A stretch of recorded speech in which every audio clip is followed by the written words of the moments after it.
Yeah, this is unlike any other tournament, really, the Open at St. Andrews, and it certainly hasn't disappointed being on the grounds this week. The course is incredibly firm. The greens are flawless, and the setting as you come in these closing holes is even more grand than it was 7 years ago. So very exciting. I think if you're not getting amped up to play in this Open, I'm not sure, this is the right sport for you. It's extremely exciting, and I'm looking forward to getting out there. I guess I'm off at 3 o'clock-ish on the first round, so get to see a bit on how the course is really going to be playing to start, which may be a good thing, and then go out and brave the wind. And it was a nice way to start the week with the celebration of champions yesterday. What was that experience like? Yeah, I remember playing a practice round while it was going on 7 years ago and thinking, man, that'd be really cool to be in the next one. And it was. We got carried by Juan. He has one leg and shot one under on the 4 holes. Just absolutely striped it around him, which was incredible. And we had a good time. I'm looking forward to tonight too. This is, I think, only at St. Andrews does a Champions Dinner happen. So I'm very much looking forward to tonight and catching up with and sharing stories with a lot of, past Open champions. Questions from floor, starting with Dan. I don't know if you ever rewatched highlights, but how much do you remember about your run in 2015 here, and how do you see the course playing this week compared to that week? I really don't remember but a few shots here or there. Obviously, the closing stretch Sunday, I remember. But I remember starting out, I birdied number 1, I remember on Sunday, and then, I remember 16 in, but I didn't even remember 13, 14, 15. I didn't even remember the holes until I got back on property, which is a bit odd. But I think it's going to play significantly different this year because I think we only had one day where it was maybe calm in this wind direction. The other 3 were blowing hard the other way. So it's a totally different golf course. We had driver the entire back 9. You're hitting mid-irons into greens. And now I hit a hold 4-iron on 16 that almost reached the bunker at 3 whatever, holding the wind. So it's playing totally different as far as each hole specifically. But I think score-wise, if we get any kind of win similar to this, I can't imagine it'll get to 14, 15 under. A lot of these holes, it's just going to be really hard to hold fairways. And then from there, if you're not playing out of the short stuff where they put the pins, the best you can do is 30, 40 feet. So I think speed control and the wind becomes more important this week than any tournament I can remember preparing for and thinking that. Jeff, please. Jordan, anything at the dinner tonight, any particular champions you have a question for about this place or anything in general? I don't think so. I think, anytime you can corner Jack Nicklaus, he normally has a pretty good idea on whether it's Augusta or here or Opens in general or really any tournament. So he would be somebody that who's seen probably every single condition as well as a lot of the guys, but he won how many? Did he only win 1 Open here? 2 here. So clearly, I don't know if it would have mattered where it was, but there's certainly probably some secrets in there. And just anything you've picked up in the practice rounds this time around that you learned about the course? Like I mentioned, quite a bit because you're not able to use the greens books from back then. So you're not even allowed to copy notes unless they're your own notes that you've gotten this time around. If you've gotten them not from the greens book, but instead don't miss here to this pin, then you can obviously use that information. So we have the yardage books from back then, but not the greens books. Michael does. And so I went out with Cameron and Michael yesterday evening late and tried to get out and scout a lot because last week at the Scottish was the most unprepared I've ever been for a tournament. Coming from Tuesday night from the J.P. McManus Pro-Am, playing 9 holes Wednesday, and seeing the back 9 for the first time on a Thursday morning on a links course is about as unprepared as it can get. So I felt that I left a few shots out there on just missing in the wrong spots, just not totally recognizing where to go, and I didn't want that to happen this week, and I didn't remember a ton of the subtleties. The shapes of the hole, sure, but when they put the pin on 85 yards from the previous day's pin, you got to get some information on, where those misses are and how different that is. On the right, number 2, please. Do you, the 150th Open, it's a huge celebration around here. A lot of it is off the golf course here in the town and whatnot. Do you get a chance at all to go out at all to do anything in town this week? I would not advise that to myself, no. The little time I've spent walking down the street, when you're around any golf tournament or an Open, it's not exactly, you can't exactly go incognito and partake in anything. It's very exciting. If it were the what was it last time, 143rd, maybe, I don't know, the years got mixed up with COVID, but versus this Open, it doesn't change anything for me on the golf course. Off the course, I'm, trying to rest as best I can. This is 8 out of 10 weeks for me, so I'm trying to keep my legs under me and work my way into contention if I can. Can I have one other question? When you're putting on these greens with the wind and trying to adjust in weather, is there anything specific that you do to try to be better as a putter in the wind?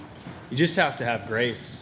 You have to give yourself grace because you can hit a putt with the exact same ball speed, 2 different putts, and depending on which wind hit it, they could be 10 to 15 feet away from each other. You could have one 10 short that would have been perfect. You could have a 5 short, 5 long. And the more you get frustrated by it, that next one becomes exponentially harder. And I noticed that I did that last week a couple times, and the ones where I gave myself grace, I knocked the next one in. The ones where I didn't, I missed it. I think it's more so than the technical aspect of it. You just have to mentally be prepared for, you're going to have some where you thought you hit a bad putt and it's going to go closer too. So you're just not used to having to putt from 30 plus yards week to week, and you might have 5 of them in a round out here. Next question in the front here, please. Yeah, Jordan, you've talked a lot about just enjoying the creativity that comes with links golf, with the old course. Do you feel more freed up mentally or physically when you're playing links golf? I think physically I feel more freed up. I feel that I think they kind of go hand in hand as far as like picking out the shot, enjoying the creativity of the shot or putt. And then obviously physically, sometimes it's a little freeing that you just don't have to line it up dead straight and be perfect, but instead, you're like, all right, I got the wind here, the hill here. I'm going to hit it kind of frees you up just to be a little more feel oriented. And I really enjoy that aspect of it. Doug, please. What would you say the difference is between the speed of the fairways compared with the greens right now? There are some spots in collection areas where it's still pretty green and slower, where the balls will be collecting. But then if you're talking about the brown areas to the green, I would say very similar in speed. The greens, I think, are just a smidge softer if you land it on the putting surface versus landing on short of it. But I hit a lot of putts from where I had half of the putt was off the green, half the putt was on the green. And I may have hit it incrementally harder, but than if it was all green. So I'd say somewhat similar. And secondly, sorry, John, I know you love that, but secondly, some of these dinners tonight, and you had one at Pebble at 19, you have one at Augusta every year. At your age, how much do you find yourself talking and how much do you find yourself listening? Very much listening. Very little talking other than if I'm at Augusta and it's not everybody listening to one story, and sometimes you have your group of 4 or 5 people around you, then you're in a normal conversation. But for the most part, you're listening and that's what's great about it is you get some, whether it's Mr. Crenshaw will ask, Jack to give a couple stories about this or that, or it's an anniversary of somebody's win that may not be there, and then someone will have a story about that, or Gary Player speaking Japanese to Hideki. I mean, there's just some incredible things that happen that, if you're not one of the guys who has all those stories like Jack or Gary, you normally want to just listen. I don't know, maybe I would imagine 60 plus. I don't think Tiger even wants to talk, and sometimes he gets poked to have to talk. So older than him. John, your turn. Jordan, you've been around over here quite a lot now, and I'm quite looking forward to these answers. What are the 3 things, or what are 3 things, not the 3 things, that you like about coming over here? probably to do with golf, but not necessarily? And what are 3 things you are less keen on about over here? I don't know if I have all day, but to give you 6 things, but I would say it's a very nice break from the 115-degree heat index that Dallas has had for 30-something days straight. So I actually really enjoy coming over here for the weather. It's a nice break from summertime, and you get these conditions. And the style of golf, I love links golf. We don't get true links in the States, regardless of where you are, and you get true links over here. And I really enjoy playing that way. And then I really enjoy the crowds over here. I think that they're the most educated fans in all of golf. They understand when, sometimes you have a pitching wedge in your hand and 30 feet's a really good shot. And they also understand when you were trying to get something closer when it wasn't so difficult. It just seemed to be very educated, and it's always a fantastic. This is a harder venue for fans, right? Because for the most part, they're pushed on the outsides of the holes and even out of bounds for a lot of the back nine. But still, with these grandstands, they're you still get the roars and kind of the appropriate. I don't know. I don't know if it's in my best interest to speak to what I don't look forward to. Well, go on. What would be something? Well, something other than warm beer, for example. I mean, Yeah, I mean, when I'm in these weeks, I'm not really out looking to partake in going to any pubs or anything like that. Especially, like I mentioned, it's 8 out of 10 weeks, so it's more, I guess, time change. I mean, that's a lame answer, right? But at this point, I'm pretty adapted to it from being over here for 10 plus days. So I can also say the weather. I can use that for the good or the bad, can't I? Yeah. That'd probably be, Yeah. one of those where sometimes you can be a little bit unsure on how exactly you're playing, because you might be hitting the right shots and getting the wrong gusts and bounces, and sometimes it's the other way around. So over the course of 72 holes, you keep your head on straight, it continues to work itself out. What about world news, for example? I mean, do you feel a lack of it, or do you find an interesting slant on it over here? Or, indeed, how much attention do you pay to it when you're over here? To world news? Yeah. Not much. For the most part, at night, I'm logging in to see who's playing baseball at home. I'm not, I think that I try to keep things as stress-free for myself off the golf course as I can, and I don't believe diving into world news in a major week is in my best interest of staying stress-free. So for the most part, I try and almost shut off a bit when it comes to these weeks. Okay, so we'll go number 2 at the back, thanks. Jordan, what is your best Tiger Woods story from this championship through the years? Anything funny in a practice round, or anything I'm not you can sure share? I've even ever played a practice round with them in this event. I remember the first time I was ever paired with Tiger in a major was Saturday of the 2014 Open. Is that Royal Liverpool? And we teed off on the back nine, I remember, and I just thought that's not like a great story. That was really the extent of it. But you never forget the first time you play with them in a major championship if you're able to do so. And I remember playing that Saturday round. I think we both had it going for a little while. I think we both shot maybe 1 or 2 or under and moved up the board quite a bit. I could be wrong on that, but first hole was par 5, number 10 out there. And you don't really get split tees very often out here in the Open. Actually, that was the first time I'd heard of it. But other than that, I don't have any great stories of being involved in any. Obviously, at Carnoustie, that was the only time I've ever been in a major where I looked at the first page of the leaderboard and saw his name and my name next to each other, which was a dream come true. And I just didn't. Well, I guess neither one of us ended up holding the claret jug at the end of the day, but that was pretty neat. Did you learn anything in that round when you played together with him? On that Liverpool day? Yeah. Oh, man, I mean, that's 8 years ago now, which is a majority of my life. So I don't, no, not particularly, no. I don't remember much specifically other than feeling like I was teeing off in the last group on a Saturday, even though we were in the middle of the pack going off the back nine. You just the setting. but I'd played with them earlier that season a number of times, so at least that helped. Number 3, Rue, please. While it wasn't the result you wanted on Sunday, and maybe not the preparation you wanted prior to the tournament, what did you take away from the Genesis Scottish Open last week? I thought it was. I thought that the course played the way that it hadn't played in years past, and from what I had heard, and in that sense, I think it played the way they wanted to play. It was challenging, but you could also make birdies. It was a good, fair test.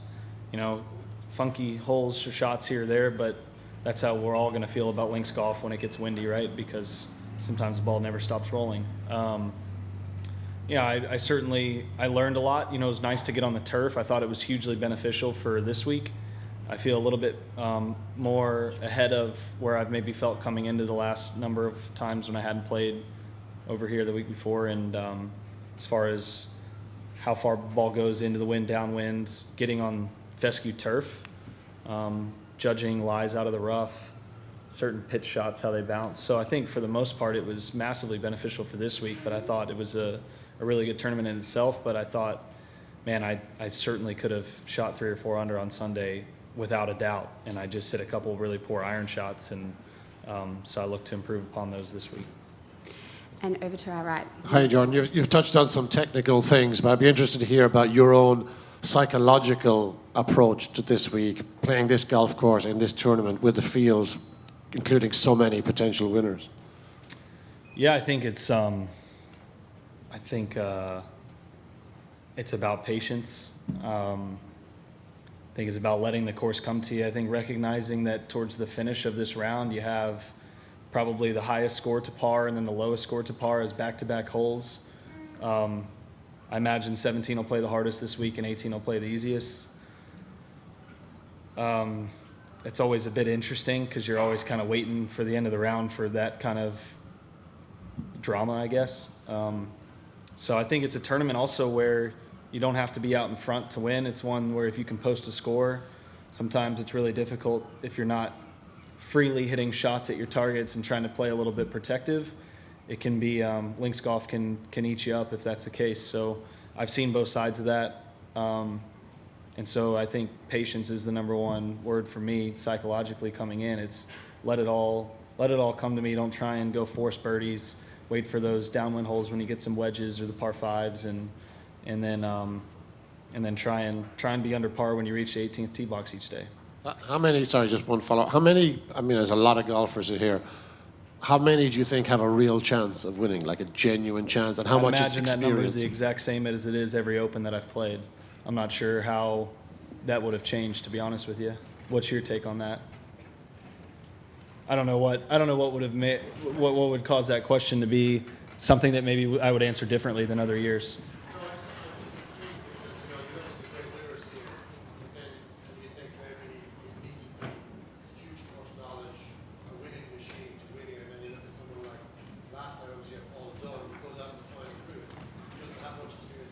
I think that's to my point. It could be anybody. It could be Paul Dunn, and it could be Zach Johnson, who had played however many Opens. I didn't have any course experience last year, and I make that putt on 17. I think 18 becomes a little easier to birdie, so I think the Open, unlike I would say Augusta, you'd say typically you want to have a bit of course knowledge. Historically, it shows that. The Open, I think it could be anybody. Right, we'll take these final 3 that we have, so starting with 1, please. George, there's been a lot of talk in the sport about guys wanting to play less, and you're, as you mentioned, playing 8 of 10 now. Just curious where you are physically and whether that's a concern at all, knowing how patient you have to be and how mentally sharp you have to be by Sunday. At this point in my life, I love playing golf. I love playing professionally. I don't want to not play to go do something else. That's where I'm at. This is what I do. So I feel really good. I'll do my ice baths. I'll do my Normatec boots. I'll do what I do on the back end of long stretches to feel like I have fresh legs. But as far as mentally, I don't get burned out from this right now, especially a week like this. So I have no I wouldn't say I've ever played 30 plus events in a year, but I've never played less than 22 or whatever. So I don't see that changing anytime soon. And I really, really enjoy it week to week. Did I miss the back end of that question? Was there something I didn't answer? I'm sorry. Okay, we'll move to number 2, thanks. No, number 2, thanks. Jordan, why do you think this course has stood the test of time? Because of the weather? I don't think it stands the test of time if it's benign. When Louis won, what did he win at? 22 or something under? Or more? Am I wrong on that? I thought he was over 20 under. Figured somebody in here would have that answer for me. It was at 16, was that it? If the conditions are calm for 4 days, which I don't think happens over here, I think that with today's technology, it becomes a shootout. But I think, we didn't finish till a Monday in 2015 because of wind delays and such. And I think the conditions make it to where you still have to play from the certain spots. Holes narrow up at some point. As you play this back 9, you can't hit driver on 13. You can't hit driver on 15. You can't hit driver on 16. There's just nowhere to hit it. I mean, unless you're going to play it to the fescue. So you're still playing into the greens from the spots that it's designed to be played from when it's downwind, and into the wind, you got to try and bust driver just to get to those spots. So I think regardless, it forces you to play from certain locations. No matter what, that makes you have to hit off the tee. And from there, it's certainly a challenge. You can get to those spots easier without wind, and then those next shots are exponentially easier. The approach shots get exponentially easier when the wind's down, and that's where the scores start getting lower. But I think it's conditions. I can imagine at most links golf courses that's the case, right? So that's not to this specifically. Do you think of yourself as a better golfer now or when you were here in 2015? I think of myself as having a bit more momentum in 2015. I don't know how you can have more. But I think there's certain parts of my game that I feel are stronger, and there are certain parts of my game where I'm just trying to get right back to where they were at that point in time. So I would say if I played against myself then, if I beat myself then this week, then I would be holding the trophy. So it'd be obviously certainly a big challenge, but I don't necessarily know that I could answer that because I feel I hit it further. I feel that my knowledge round to round of seeing a lot more majors and a lot more tournaments can mentally make me just a little bit, maybe I have some advantage on a shot that I wouldn't have thought about then. But I was also canning everything that I looked at then, and I can't say that that's going to happen every week forever, but certainly can happen in 4 days. And our final question now from Dan, thanks. Without trying to make you feel old, you've played in a number of Opens now, and so I'm curious, St. Andrews compared to the other venues, what do you need to do well here especially versus some of the other ones you've played? I don't think that there's anything different here versus other venues that I've played.